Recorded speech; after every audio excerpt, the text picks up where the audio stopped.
The other day I received this message, which basically says, Jeremy, could you share with us how you learn new complex topics?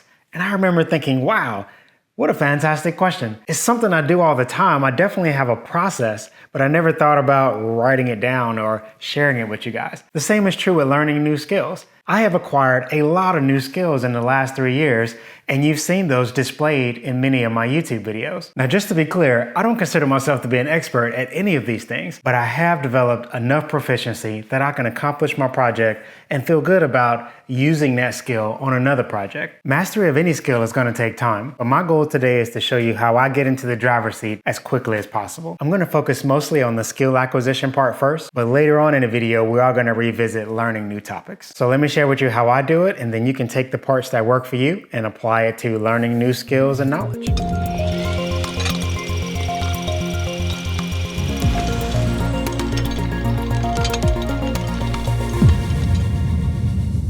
Even in physics, we have these laws of motion, right? An object at rest wants to stay at rest until acted upon. You are an object at rest. You have your routine, you get up, you go to work at a certain time, you come home. Breaking that is hard. You are trying to wedge in a new thing, and if you're not motivated to keep that thing in your schedule, you'll just forget about it. You'll default to your normal thing. When you're sitting on the couch, you're comfortable, you're surfing the internet, and then you remember, oh yeah, I should be working on my skill. Everything in you wants to stay on that couch and keep doing what you're doing because that's the state of being at rest. If you're going to break out of that rest, you need motivation to do that. Next, we need to define what we mean by learning a new skill, because there's a big difference between knowledge and skill. For the purposes of this video, we're going to define knowledge as just information in your head and even understanding. But a skill will be producing something in real life, even if it's just sounds. For example, learning to sing, I think we'd all agree, would be a skill. And learning a new language is both knowledge and skill, because there's information, you need to know the vocabulary and you need to understand the grammar. That's stuff in your head. But you also need to be able to construct sentences in your head, form the sounds, and speak them in real time, responding to people. So there's a skill element as well. In high school, I took 2 years of French. I got straight A's in French. I don't speak a word of French. Why? Because almost all of the hours I spent in class was focused on grammar and vocabulary, and I didn't spend hardly any time at all actually trying to form the words, hear something in French, process it, and then respond to it.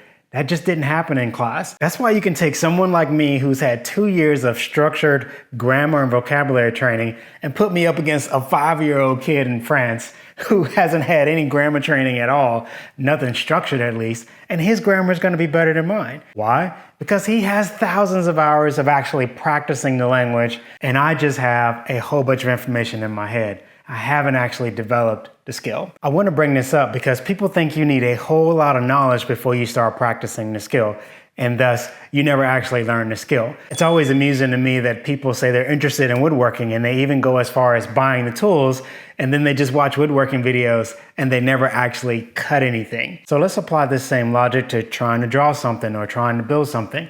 You can spend a lot of time watching tutorials. You can drown in an ocean of information and never get to all of it. Pick any micro topic within the major topic, and there's going to be somebody with a PhD who spent all their life studying that one little thing. So if your goal is to develop the skill and not be an expert, then your strategy needs to be very different, right? And I'm going to talk about this more later in the video, but my goal is to show you how to find the information that you need just enough to accomplish the task, as opposed to trying to learn everything there is to learn about that topic. The next thing we need to do is remove barriers. Number one is probably going to be cost for a lot of people. All of us have a budget, right? It doesn't matter how big or small it is, you have some kind of budget, and you need to decide whether you can realistically adjust and give up some things or move some things around to make your hobby or your new skill affordable for you. When I decided I wanted to start making metal parts on my YouTube channel, I needed to learn how to mill, which means I needed a milling machine. So when looking for a milling machine, I would love to have bought like a brand new big old Haas machine, fully enclosed. That would have been amazing. But I ended up buying a 40-year-old broken mill and I had to repair it myself, which means I had to invest both some time and some cost, but it made it affordable for me. Maybe you're just gonna break down some pallets if you want to learn woodworking and get some cheap or free wood. You practice on that Because by the way, you're gonna screw up, and that's also part of your budget. You can't be afraid to break a tool. I broke many tools when I started learning how to mill.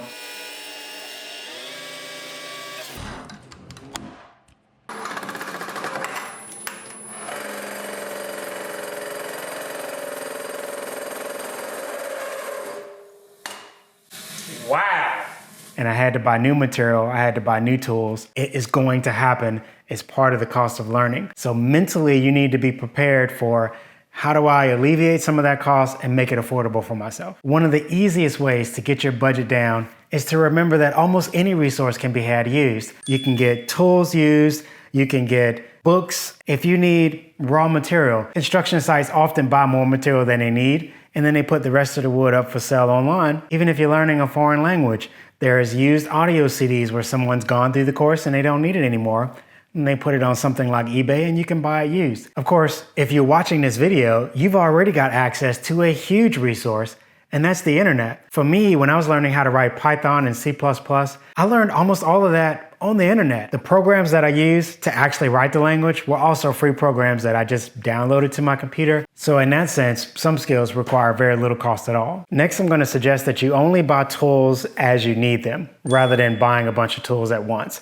This is especially important if you're working on a limited budget. The next thing we need to address is fear. So we're talking about fear of failure, fear of being electrocuted. Those are all legitimate concerns. Nobody wants to be electrocuted. One of the things that I usually respond to that with is you just have to learn how to be safe. 90% of your risk of being electrocuted is simply unplugging the thing you're working on before you start working on it. If you unplug it, perhaps discharge a capacitor if there's a capacitor in there, now we're up to 98% risk removed of being electrocuted. If batteries are supplying power, you need to disconnect the battery. The key message here is you can learn to do this safely. It's why I have so many videos on my channel about how to wire various types of motors, because I'm trying to remove the intimidation and just show you how to do it. Now that we've addressed the fear of being injured, how about this fear of failure? The way I deal with fear of failure is I simply say, I am going to suck at this for a while, and I'm okay with that. If you can just look at the thing and say, Jeremy,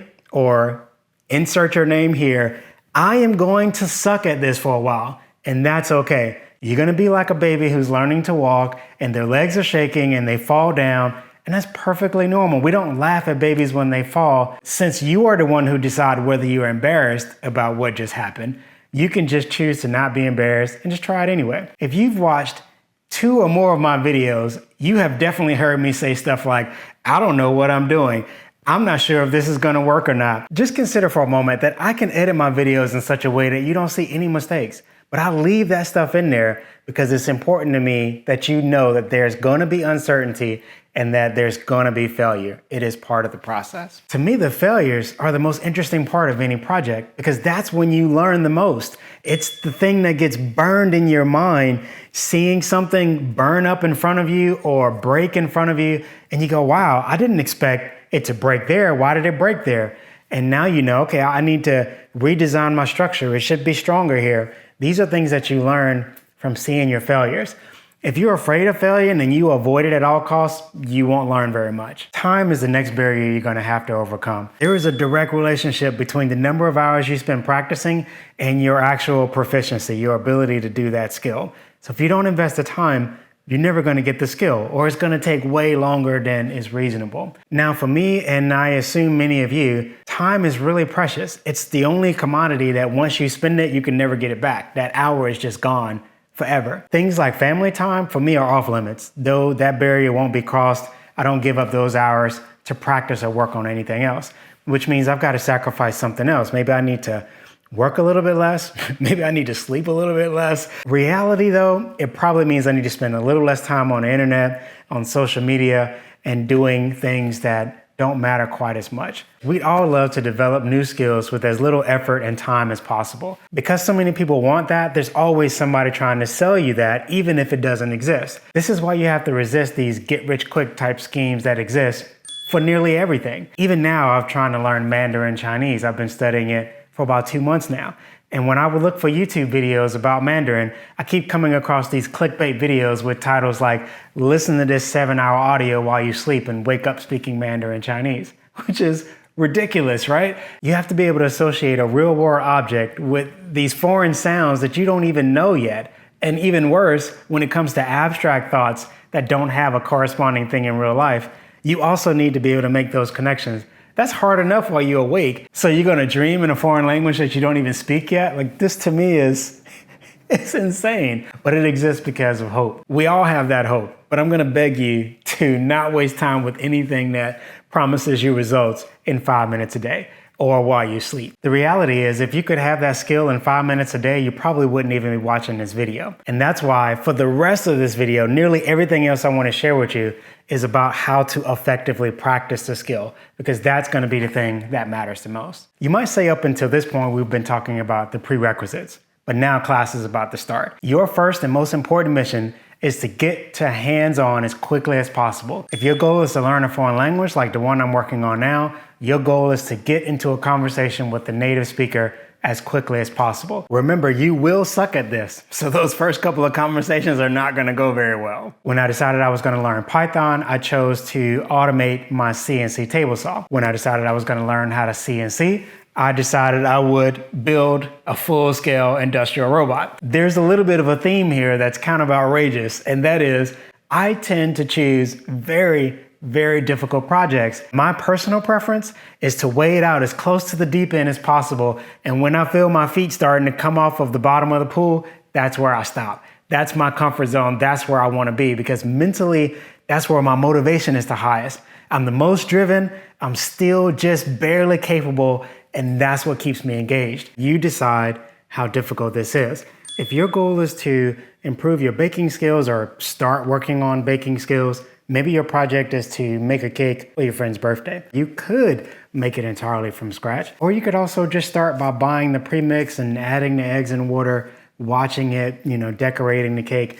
These are all things that still need to be done. It's part of the process, and you can get that small victory before you dive into the bigger victory. The same is true for every skill you might want to develop. You can choose the entry level of difficulty and progress it up as steeply or as flat as you want. When you select your project, make sure you pick something that's centered around the skills you actually want to acquire. Let's take my coding experience, for example. My primary goal in learning how to code was I wanted to be able to control my projects in real life. So when it came to Python, I specifically wanted to be able to write code that I could put on a Raspberry Pi that would allow me to get inputs from the device, sensors or whatever, and also send out commands. You can easily spend a lot of time watching tutorials about things like how to design other things that are digital that also require coding. My goal is I want to be able to send digital inputs and outputs.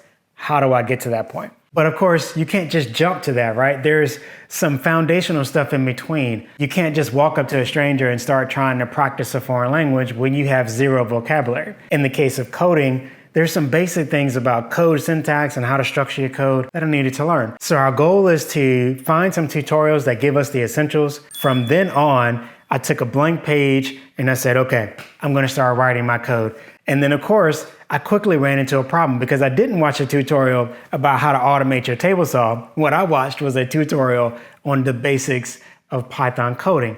So there were a lot of things that I wanted to be able to do I didn't know how to do. I wanted to do this. I don't even really know what it's called. I don't have all the vocabulary yet. So you just start searching for projects that do similar functions, and this will get you on the trail. You learn new vocabulary, you bring it into your mind. I did the same thing with learning CNC as I did with learning how to code. I watched a few tutorials on basic things like how to use the software that I'm using to control my machine, how to set up a work offset, how to clamp your pieces down properly. But my goal in watching those tutorials were very specific to getting me in front of the machine as quickly as possible. Now that we've got our project and we've decided to go hands-on, you want to look to maximize the sensory input that you can get. For me, coding was one of the hardest ones to do this with because there just isn't a lot of sensory input. You are typing things on the computer and there are words on the screen and that's it. When you do something wrong in coding, you just get a red bar at the bottom with an error message. It was the equivalent of just being slapped in the face and told you did it wrong, try again. I mean, that's how it felt to learn how to code. The computer has no mercy on you. Contrast that with the CNC machine where you get lots of input. You can feel the vibration of the machine when something's going weird with the cut. You can see the chips coming off, if they're turning a weird color and it's starting to, squeal and make this weird noise. Like all of this input, sensory input is coming in and teaching you every way that you can find to maximize your input.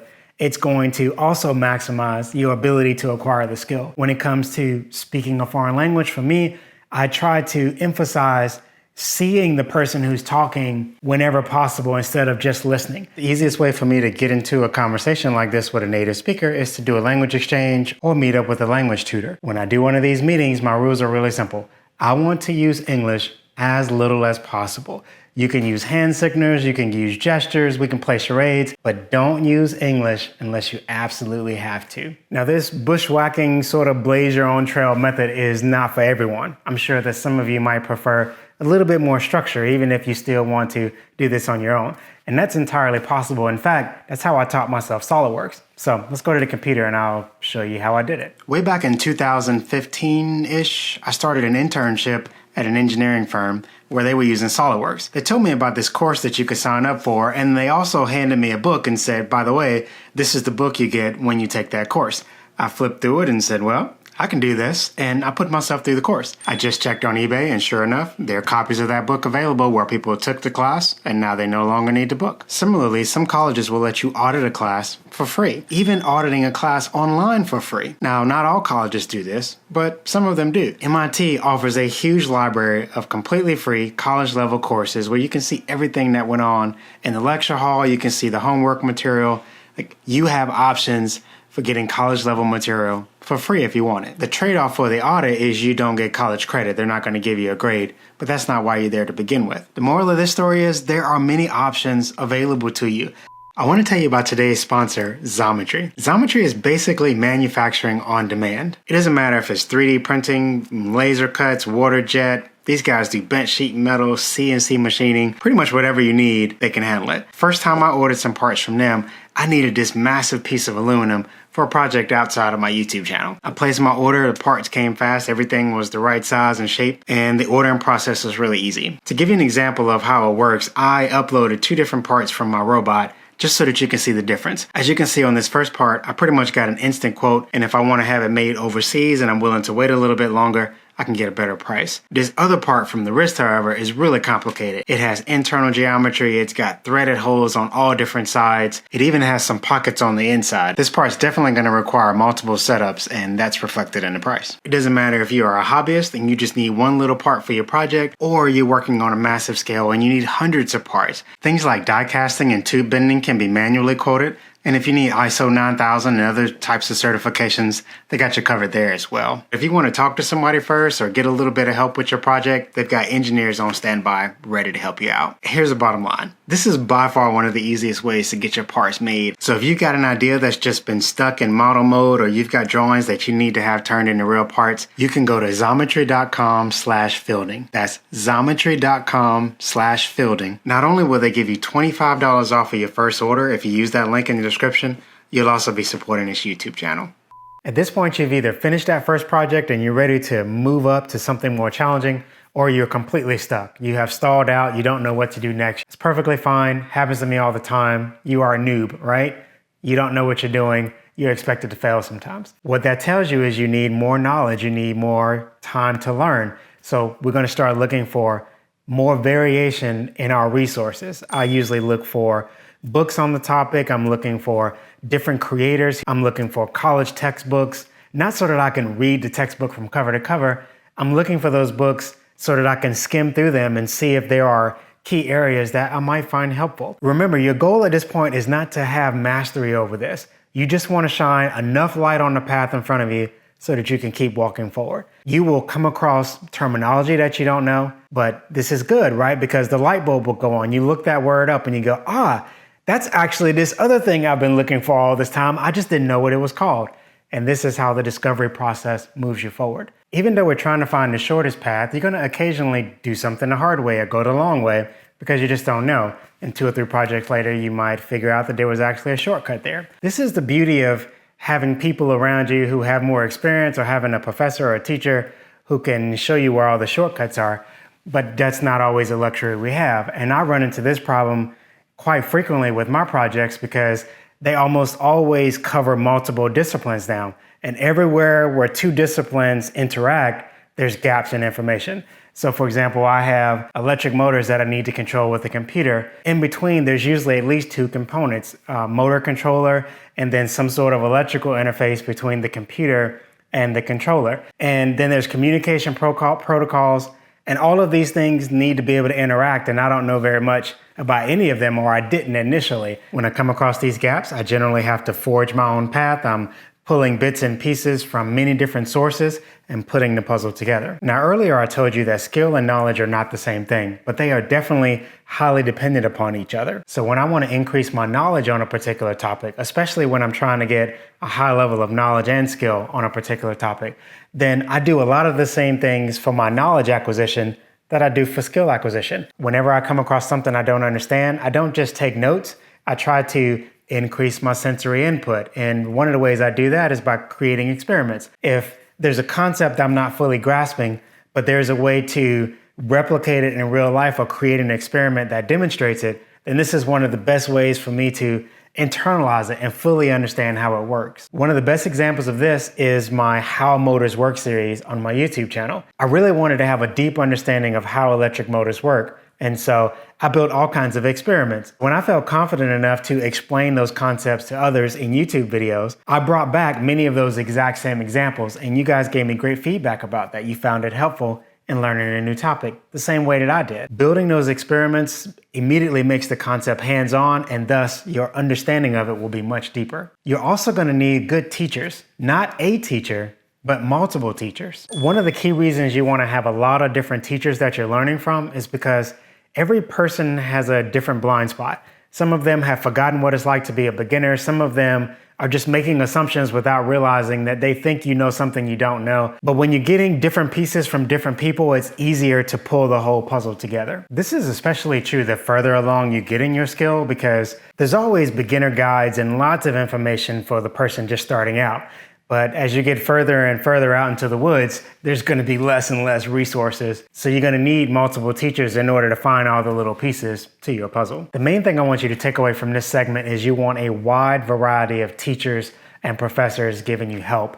Whether that teacher is teaching you through a podcast or a textbook or YouTube video or whatever resource you're using. Speaking of resources, you should let your friends and family know that you're interested in learning a new skill, because they can often expose you to resources you didn't even know were around you.